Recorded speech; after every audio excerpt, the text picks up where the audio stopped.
The snow drifted gently from the sky, covering the bustling city in a white hush. Shops glowed warmly against the gray, and families hurried home with laughter floating in the frosty air.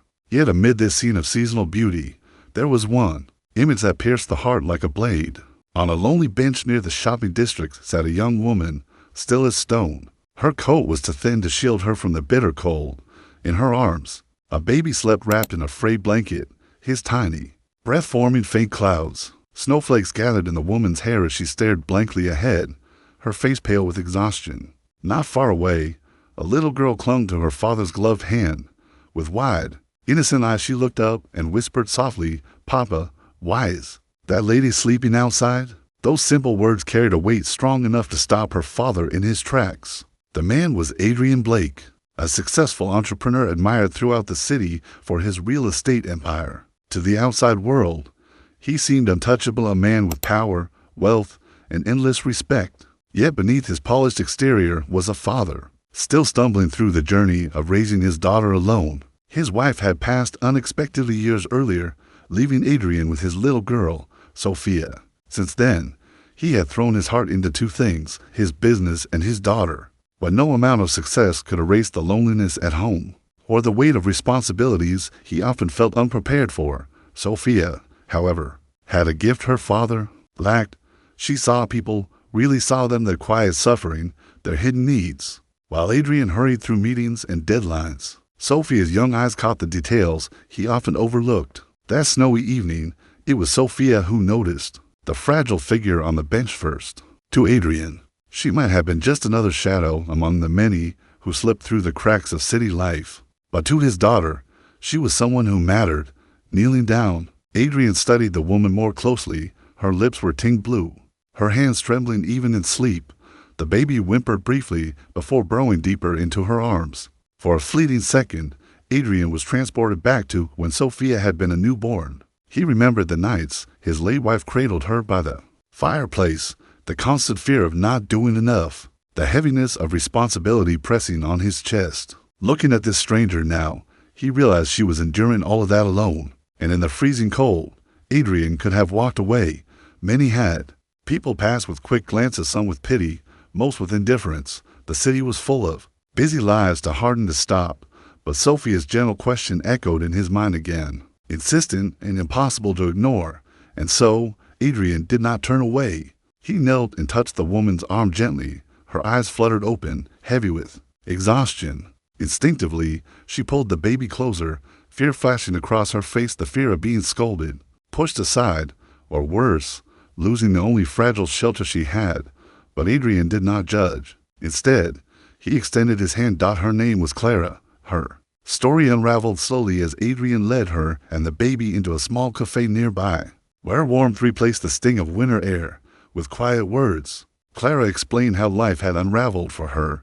Once a hopeful nursing student, her dreams crumbled. When she became pregnant, her parents disowned her, and the father of her child vanished with nothing but broken promises. With no support, she shuffled between shelters until she had nowhere left to turn. Adrian listened in silence, every word pressing heavily on his chest. He had built towers that touched the sky, signed deals worth millions, yet in that moment, he had never felt so humbled. Clara's resilience, her fight to survive each day, was a strength far greater than any he had known in his boardrooms. He saw not a victim, but a fighter clinging to hope when the world had abandoned her. That evening, Adrian made a decision. He offered Clara and her child a place to stay, not out of pity, but because the thought of them enduring another night in the cold was unbearable. At first, Clara refused. Pride and fear held her back. But when Sophia reached out to touch the baby's tiny hand and laughed softly, Clara's defenses crumbled. With tears in her eyes, she accepted. Weeks that followed were far from simple. Inviting a stranger into one's home came with questions, doubts, and whispers. Some of Adrian's business associates murmured behind his back, labeling his decision reckless. A few even warned that people might take advantage of his generosity. Even his own relatives cast doubtful looks, wondering if he had lost his sense of judgment. But Adrian stood firm. He could not forget the sight of Clara shivering on that bench, nor the sound of Sophia's innocent question that had pierced his guarded heart. Something within him had awakened that day, something he could no longer bury beneath contracts and deadlines. For Clara, adjusting to life inside Adrian's spacious mansion was equally overwhelming. She felt like a visitor in a world she did not belong to, surrounded by polished marble floors, gleaming chandeliers, and endless rooms that felt more like photographs than living spaces. At night, she worried about overstaying her welcome. By day, she quietly searched for ways to contribute, to prove she wasn't just a burden. And so she began with small acts. She cooked simple meals in the kitchen, dishes filled with warmth rather than luxury. She helped Sophia with school projects, patiently guiding her through assignments and reading bedtime stories that reminded Clara of the childhood she once longed for. Slowly, laughter began to return to a home that had long been silent. Adrian, too, began to change. For years, he had drowned his grief in work, avoiding quiet evenings that reminded him of his late wife. But Clara's presence stirred memories he had long locked away. Watching her gently soothe her baby reminded him of what love looked like when it was raw and unselfish. He started to spend less time buried in boardrooms and more time in the warmth of his home, discovering, once again, the simple joys of family. But life has a way of testing even the most fragile beginnings. One winter evening, Clara received a letter that shook her entire world. The baby's father had returned, demanding custody. He argued that Clara was unfit to raise the child. Pointing to her unstable past and lack of financial security, panic seized her heart. In despair, she considered running away before the fight could even begin. But this time, she was not alone. Adrian stood firmly by her side. He hired the best lawyers, refusing to let Clara face the storm without support.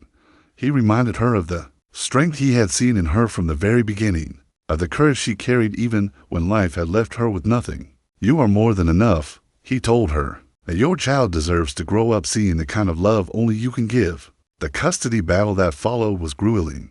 Accusations filled the courtroom, harsh words were flung, and Clara was forced to relive her most painful memories under the cold eye of judgment.